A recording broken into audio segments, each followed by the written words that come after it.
My name is Francis Bukachi. I lead the Hope Alive initiatives. I've been involved in this ministry since the year 2010. Hope Alive Initiatives was a ministry that was birthed in Ghana as a result of the call of God.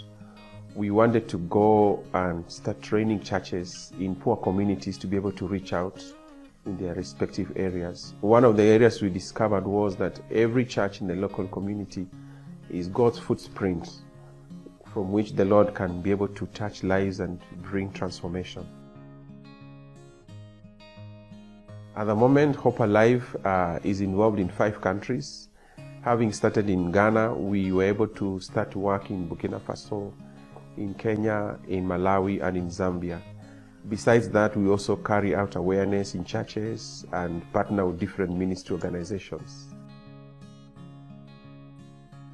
Our goal was to make sure that we don't do things that will create dependence in churches. One of the ways to empower churches and to enable them to run the ministry is to train them. So training is one of the best components that we do, because without training, people will not be empowered. And then besides training, after training, we must make sure that the churches are followed up to implement everything they have been trained. At that time, when you have finished the follow-up, they are able to continue ministries without our involvement. And then we're able to pull back and go to new areas to train. Some of the achievements, there are several. One, at an individual level, we have seen different people discipled. We have seen leaders raised up. Especially in Ghana, we have people who are able to start their own ministries through the training they received. We have young people able to take over churches. They started pastoring, working as bivocational ministers. And then organizationally, we had churches that were empowered. They were able to start doing ministries in very difficult communities where Christianity was weak, but they're able to plant new churches. And then some of the individuals and churches were able to start in new ministries involving like businesses, schools, and clinics in their respective area.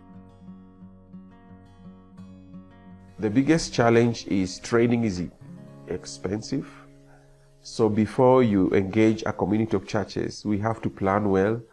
It takes 3 years. We have to make sure that you have the capacity of the staff and the finances and the time to be able to equip them. Another challenge you have seen is traveling challenges. You can plan to do some things in a particular country or a particular area, then there are changes on the ground and you're not able to go back. And that one requires it to be very flexible, both as the training team and also the receiving churches. And then finally also, over the years we have seen let's say a 50% success rate for all the churches you have trained. 50% of those churches are able to continue their ministries up to today. We want to encourage people, there is hope for the church. So long as churches are being trained and equipped, we will be able to make disciples of all nations. The key to finishing the Great Commission is not us going everywhere and doing everything, but equipping the believers and leaders as disciples in their communities so that also they can be able to reach out to new areas. If we do that, there is great hope for the church.